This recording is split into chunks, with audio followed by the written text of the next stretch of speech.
ගාල්ලේ Richmond විද්‍යාලයේ පැවැත් වූ 110 වෙනි සංවත්සරය සහ තෑගි බෙදා දීමේ උත්සවය අමතා අතිගරු ජනාධිපති J.R. ජයවර්ධන මැතිතුමා කළ කතාව. Mr. Principal, Honorable Ministers, Honorable Members of Parliament, ladies and gentlemen, students of Richmond College, since I speak so often in Sinhala, I thought I should speak today in English. Otherwise, I might forget to speak in English altogether. Your principal mentioned to me that students of this school, after 2 or 3 years learning through the national media, also learn English. Therefore, there will hardly be anybody here who does not know the English language.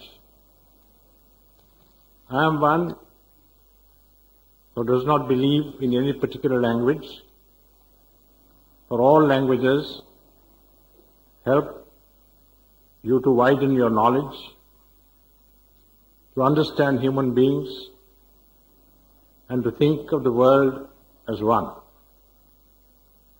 English has been our language for over 150 years, and the official language too.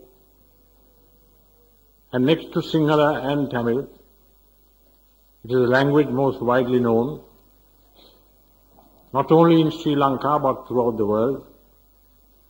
And we as a government are trying our best to reintroduce the English language while the children of Sri Lanka learn through their mother tongue, either Sinhala or Tamil. For English will open the windows of our world to all the outside influences, mostly good, that need to be known for us to keep pace with the advancing knowledge and technological experiences that the human race is now witnessing.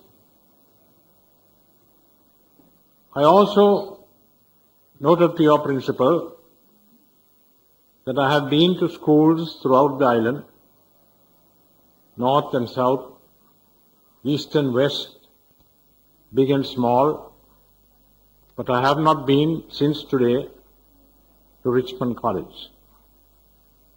I have been to boys' schools and girls' schools very often without an invitation.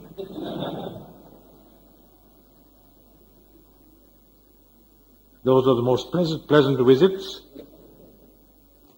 But Richmond College somehow has escaped my attention. Maybe I was not invited, or maybe I was not able to accept an invitation. It is very pleasant, therefore, to come and see how we have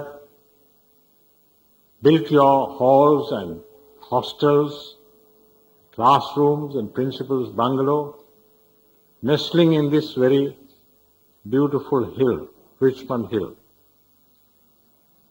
I was also struck by the music that I heard.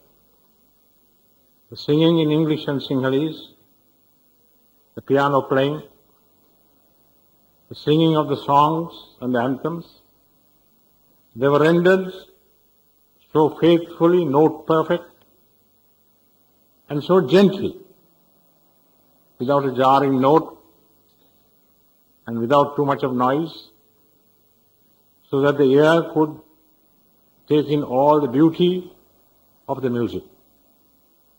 I wish that other schools would also follow your example and render their part of the musical program with the calmness and the beauty that I heard today. I can also see that there's a large amount of discipline among the almost 4,000 students who come here,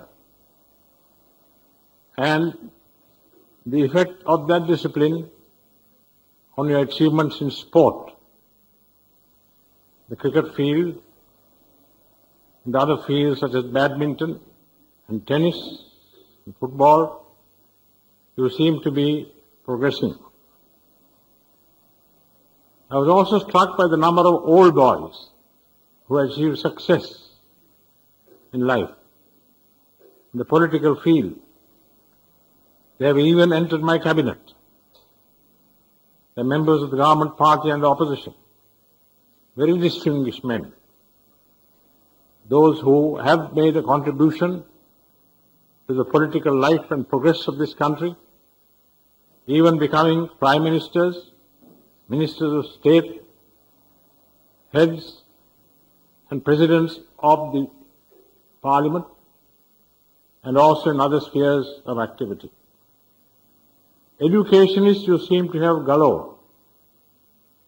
Men who have made their mark in the field of Buddhist education, coming from a Christian school, is a tribute to those who organized and managed Richmond in the days before free education. The father of free education is an old Richmondite. One of those who contributed more than many others to Buddhist education, Mr. Kururatna, is an old Richmondite. I pay a tribute to all of them and to those who founded and managed Richmond in the days of yore. I heard your principal referring to Dharmishta. That gave me an idea to speak to the students of Richmond College today for a few moments. Very often when I come to school prize givings, I do not come ready to deliver a wonderful oration of telling students how to behave now and in the future, asking them to study and to follow the principle, listen to their masters and their parents. That's not the way I think. I try to grasp something from the hall, from the looks of the students, from the report, and make a speech on something that I gathered. The word Dharmishta struck in my mind. People often think that Dharmishta means following the Buddha Dharma. Of course, we Buddhists have to follow the Buddha Dharma, and nothing nobler can one follow. But Dharmishta does not mean that. Dharmishta means righteous. Follow right, for right is right without fear of consequence. I see in your anthem also, you speak of following right and to fight for the right. That is to follow Dharmishta and to fight for Dharmishta. When we formed our government, we said we wish to create a Dharmishta society and a Dharmishta government. That was a government based on what is right, society formed on what is right, and we as leaders to accept what is right and do what is right as far as possible. That we have adhered to.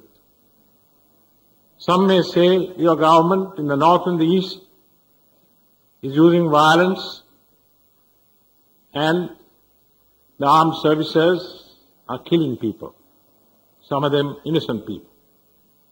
So how can you call your government a Dharmishta government? Dharmishta doesn't mean that the government should be non-violent. No government in the world is non-violent. No state in the world is non-violent. It cannot be. Because violence is embedded in the whole idea of a state.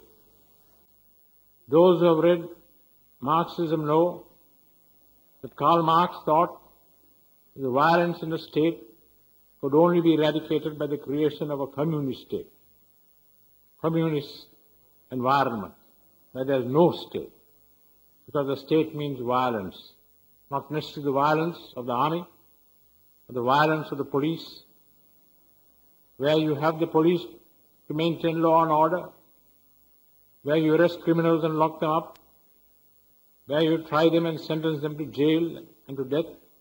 That is also a form of violence. That is inherent, so Karl Marx thought, in the capitalist state. Therefore, Dharmistry does not mean that you observe violence. You have to have violence to protect the innocent, the non-guilty in any state. Dharmistry means, therefore, please remember, right or just. Follow right, for right is right, without fear of consequence. I have tried to do that. My ministers of state try to do that. Right between the state and its citizens, right between citizen and citizen, and to follow it without fear of consequence. One says then that within your definition of right, there should be a lack of corruption, of the taking of bribes, and other methods which we call the corrupt way. Quite right, I agree. They say your society is full of corruption. They even accuse my ministers and members of parliament of corruption. Do you know that no government in this world has appointed so many commissions of inquiry into not only corruption, any allegation of wrong done by a member of the government as this government has. There was a presidential commission when we came to office, which covered our period of office. Since then, I have appointed 2 presidential commissions with the highest judiciary members in our country presiding over them, which will take the inquiry right up to the present period, and anybody under protection can make any charge, any allegation against any member of the government, including government servants. This time, over 1,000 petitions have been received. Some of them, of course, will fall by the wayside. Some of them will be inquired into. And I wish those who raise their voice about corruption, either in this country or abroad, to go before the Commission.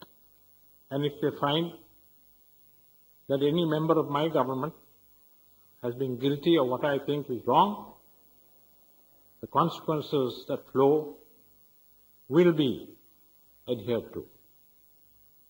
It was so in the previous commissions. There are 1 or 2 members of my government who had to resign because the commission held against him.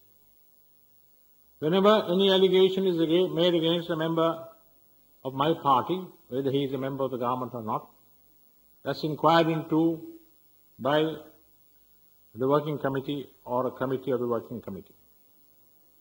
There are several being inquired into now.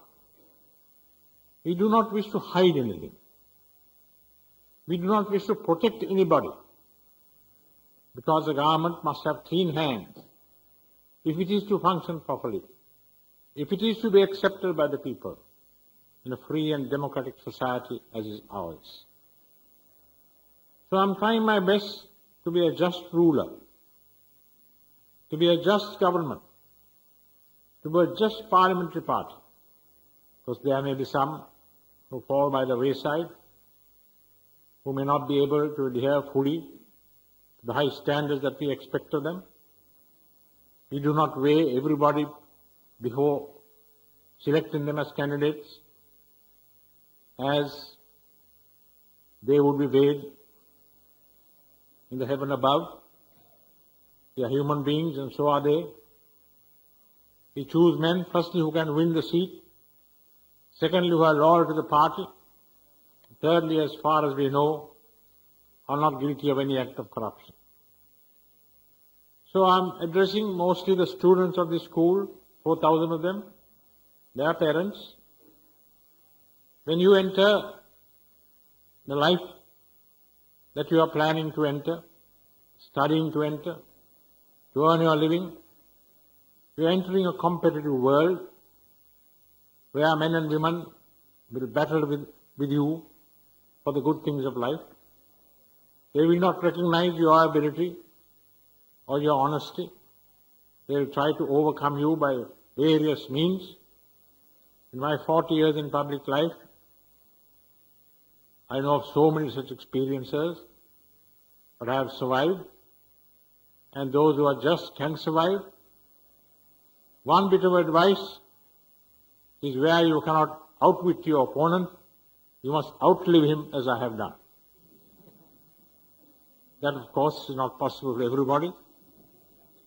To live to 80 years of age, as Mr. Dhanayaka and I have done, is something that's beyond our own knowledge and experience and ability. It comes, I do not know whether I should say it as a Buddhist, from the heaven above or from within your own system. But still, follow right, do the right. And even if you lose, you would feel that you have done the right thing. So if my coming to this school has helped the students who listen to me, their friends, when they enter public life or your own life in the future, to follow the standards that your principles, that your great founders embedded in your national song. And if you can remember that the President of Sri Lanka came here and said he's trying to create a Dharmista society, a society based on right, and he explained to us what that right is, and if each one of you would try to follow that, then remember that Richmond has made his great contribution to the future of the Lanka, which is our motherland. Thank you, ladies and gentlemen, and boys of Richmond College. Thank you for inviting me and giving me such a pleasant evening in such pleasant surroundings and with such a fine set of young men of Sri Lanka. Thank you.